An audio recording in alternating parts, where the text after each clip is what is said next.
Chicago in March is cruel in a quiet way. The wind doesn't scream, it slices. I had just landed from a compliance conference in DC, running on airport coffee and 4 hours of sleep, when I pulled into my driveway and saw a silver BMW parked where my car should have been. At first, I thought I had the wrong house. Then I saw the porch light, the wreath I never took down, the crack in the third step. My house! The front door was unlocked. I pushed it open slowly and stopped. There was a woman standing in my kitchen, early 30s, blonde, holding a mug that said live, laugh, love, like she'd bought it for herself. She gasped when she saw me. "Oh my God," she said. "Can I help you? Can you help me?" I looked around. My navy curtains were gone. The art above the fireplace gone. My dining table replaced with something glass and fragile. The house smelled different, like lavender and new money. "This is my house," I said. Her face shifted from confusion to something worse. "I don't think so,"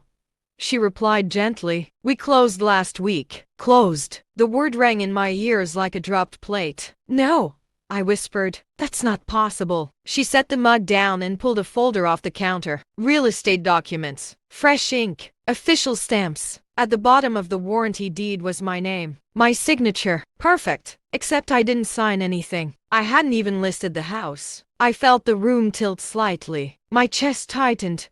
But I didn't cry. I didn't scream. "What's your name?" I asked her calmly. "Erin," she said. "My husband handled most of it." The seller's representative was very convincing. Seller's representative. I already knew. There was only one person with access to my paperwork. My social security number. My spare key. My older brother, Mason. The golden child. The dreamer. The entrepreneur. The man my parents insisted just needed one big break. I stepped back from the kitchen island, my pulse steadying into something colder. "Do you know who you bought it from?" I asked. She nodded. "Mason Carter. He said he had power of attorney." Power of attorney. I was in DC the day this house was apparently sold, presenting fraud findings to a room full of federal regulators, 500 miles away. Physics doesn't lie, but families do. I thanked Erin for the information. She looked relieved I wasn't hysterical. She had no idea the hysteria was gone. It had been replaced. I walked back outside into the slicing wind and sat in my car without turning it on. I'm not just a compliance officer. I'm a forensic financial investigator. I track embezzlers, Ponzi schemes, corporate ghosts. And my brother had just forged my name on a 6-figure asset transfer. He didn't steal my house. He handed me a case. And I never lose my cases. I didn't drive to my parents' house. I didn't call Mason back. I drove to a 24-hour diner off Lakeshore Drive, slid into a cracked vinyl booth, ordered black coffee, and opened my laptop like I was clocking in. Because I was. Emotions are loud. Evidence is quiet. Cook County Recorder's Office. 3 clicks. There it was. A power of attorney dated February 3rd. My name. My signature. Clean. Confident.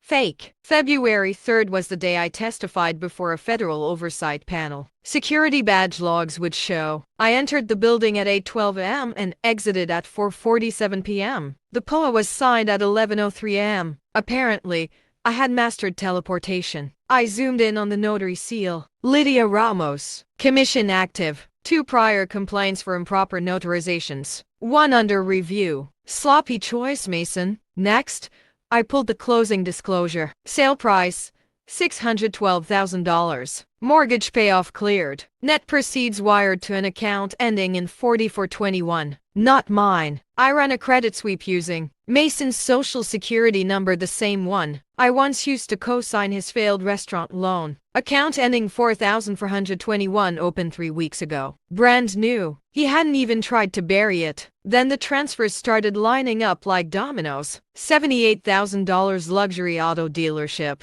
$26,500 custom jeweler. $18,200 marketing firm. Multiple 6-figure movements into a crypto exchange. This wasn't survival. This was theater. I leaned back, staring at the diner's flickering light. Growing up, Mason was the dreamer, the risk-taker, the golden boy with vision. I was the responsible one. Scholarships. 2 jobs. Quiet promotions. He chased applause. I built stability. Apparently, stability was easier to steal. I opened Instagram, 3 days ago. He thought crypto meant invisible. He forgot blockchain is permanent. He thought forging my name made him untouchable. He forgot what I do for a living. I created a folder. Case file. Carter. Mason felony fraud and identity theft. I saved everything. Deed. POA, wire confirmations, social posts, screenshots with timestamps. Then I called him. He answered instantly. Liv, I was actually going to call you. You sold my house. Silence. Then a measured sigh. Okay. Before you overreact. It was sitting empty. He continued. You're never home. I leveraged an opportunity. We're family. No, I said evenly. We are related. That's not the same thing. You'll get your share, he insisted. I reinvested it. Big returns coming. You have to trust me. Where is the money right now? It's allocated. Allocated? I could see the exact wallet addresses. Mason, I said quietly, you forged a federal compliance officer's signature on a real estate transaction. His breathing changed. You're not actually thinking about going to the police? I closed my laptop slowly. I'm not thinking, I replied. I'm documenting. For the first time in his life, my brother stopped talking. He didn't hang up right away. For once, Mason didn't have a speech ready. You wouldn't do that, he said finally, but the confidence was thinner now. It's family. There it was again. That word. The shield he'd hidden behind his entire life. Family meant forgiveness. Family meant access. Family meant I paid, and he performed. I want the full amount returned by Friday, I said calmly. Every dollar, plus closing costs. Friday? He laughed, but it cracked in the middle. Liv, that's not how investments work. Then explain how prison works. Silence. You're being dramatic. No, I replied. I'm being procedural. He shifted tactics. He always did. You don't even live there half the time. You're in DC, New York, wherever. That house was wasted space. I turned it into opportunity. For you. For us. He corrected quickly. Mom and Dad were on board. I felt something inside me cool completely. They knew? I asked. A pause too long. They just want what's fair, he muttered. You've always had more. More discipline. More stability. More consequences. I worked for what I have, I said evenly. And I'm working too, he snapped. You think building something is easy? You play it safe. I take risks with my assets because you never use them. He fired back. You're single. No kids. You don't need a 5-bedroom house. Need. The language of entitlement always sounds practical. You forged federal documents, I said again. This isn't sibling rivalry. It's felony fraud. You think they'll arrest me? He scoffed. It's civil at worst. A misunderstanding. I almost smiled. He truly believed charm could outpace paper trails. You used wire transfers, I said. Interstate. You used a falsified power of attorney. That's criminal, not civil. He stopped breathing for a second. You've always hated that I dream bigger than you, he said, grasping for something. This is jealousy. Jealousy. Of debt? Of delusion? I don't hate you, I said quietly. I outgrew you. That landed. You're really going to ruin my life over a house? You ruined it, I replied. I'm just labeling the file. His voice hardened. If you go to the police, Mom will never forgive you. There it was. The real threat. Not money. Exile. I stared at the Chicago skyline outside the diner window. Cold lights blinking against the dark lake. For 30 years, I had been the reasonable daughter. The stabilizer. The one who absorbed chaos so the family could pretend it wasn't there. Mason didn't fear prison. He feared consequences that couldn't be charmed away. Friday, I repeated. You're bluffing. I never bluff. He exhaled sharply. You're not as heartless as you pretend to be. No, I said softly. I just stopped volunteering to be collateral damage. I ended the call. Then I opened a new document. Formal criminal complaint draft. Because whether he believed me or not, I was done negotiating with thieves. Friday came. No wire. No apology. Just a message from my mother. Dinner. PM Gibson's. We settle this like adults. Adults. As if felony fraud were a sibling spat over inheritance china. I arrived first and chose a table with a clear view of the entrance. Habit. I like exits visible. Mason walked in 10 minutes later like a man auditioning for wealth. Tailored navy suit, flashy watch, smile dialed to maximum charm. My parents followed, polished and composed. He kissed my mother's cheek. My father clapped his shoulder. Unity. When they saw me, the smiles stiffened. Olivia, my father said, let's be reasonable. Reasonable. I folded my hands. I'm listening. Mason leaned back. You scared Erin.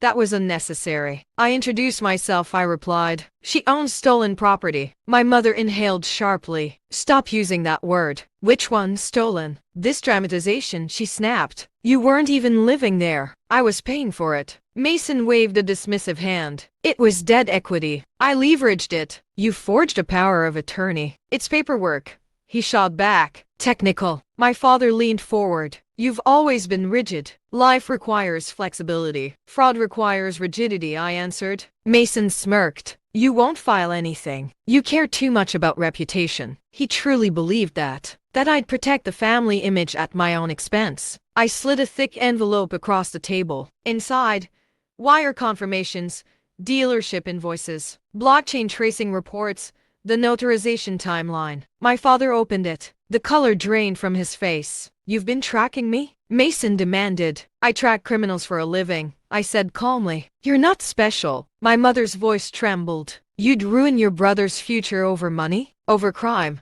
I corrected. It's not crime, Mason snapped. It's family redistribution. I almost admired the phrasing. Return the funds tonight, I said. All of them. They're invested. In a truck, I asked. Silence. My father lowered the papers. What have you done? I stood slowly. I filed a formal complaint this morning with financial crimes. The words landed heavy. My mother's hand flew to her chest. You didn't. I did. Mason's bravado cracked. You're bluffing. I set my phone on the table. A notification glowed on the screen. Detective Harlow.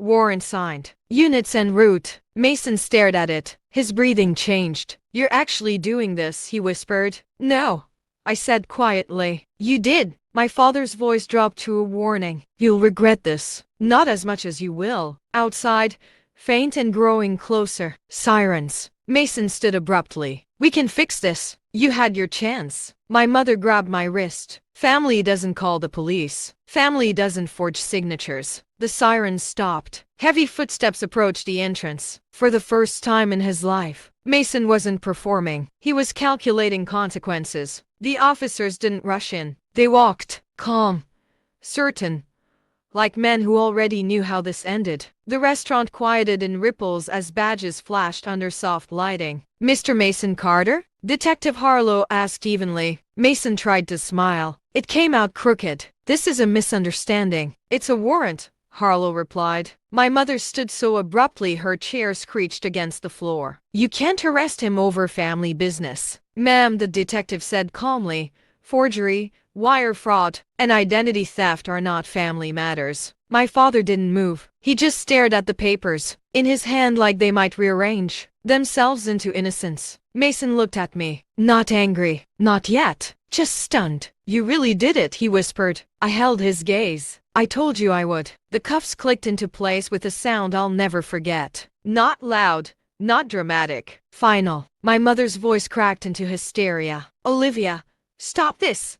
Fix it. Fix it. That word followed me my entire life. Fix his debt. Fix his mess. Fix the tension. Fix the narrative. I gently removed her hand from my arm. I'm not the one who broke it. The detective guided him toward the door. If that helps you sleep, I said quietly. He paused before exiting. For a split second, the arrogance dropped. He looked small. Then he was gone. The door shut. The room slowly returned to life, forks clinking, whispers spreading like smoke. My father finally spoke. You've destroyed this family. I met his eyes. No, I said. I stopped financing it. He had no reply. Neither did my mother. For the first time, there was no manipulation left to deploy. Just consequences. The legal process moved fast. The documentation was airtight. Surveillance footage, digital timestamps, financial trails, every piece aligned. Mason tried to negotiate through attorneys. He offered partial repayment, then apologies, then blame. I declined all of it. The house sale was reversed through court order. Erin and her husband were compensated from frozen accounts. The dealership reclaimed the Range Rover within a week. The jeweler kept the ring as evidence. The crypto seized. Turns out blockchain doesn't care about dreams. My parents stopped calling, not out of shame, out of strategy. Silence was their final protest. 3 months later, I sold the house myself. Legally. Clean signatures, verified ID, no shortcuts. I didn't buy another 5-bedroom place. I moved into a high-rise overlooking the lake. Floor-to-ceiling windows, minimal furniture, no spare rooms for anyone to claim. The first night there, I stood on the balcony and watched Chicago lights flicker against the water. For years, I believed being the good daughter meant absorbing damage quietly. But accountability is not cruelty. Boundaries are not betrayal. And love that requires theft is not love at all. My phone buzzed once. Unknown number. I let it go to voicemail. For the first time in my life, I didn't feel responsible for saving anyone. I felt free.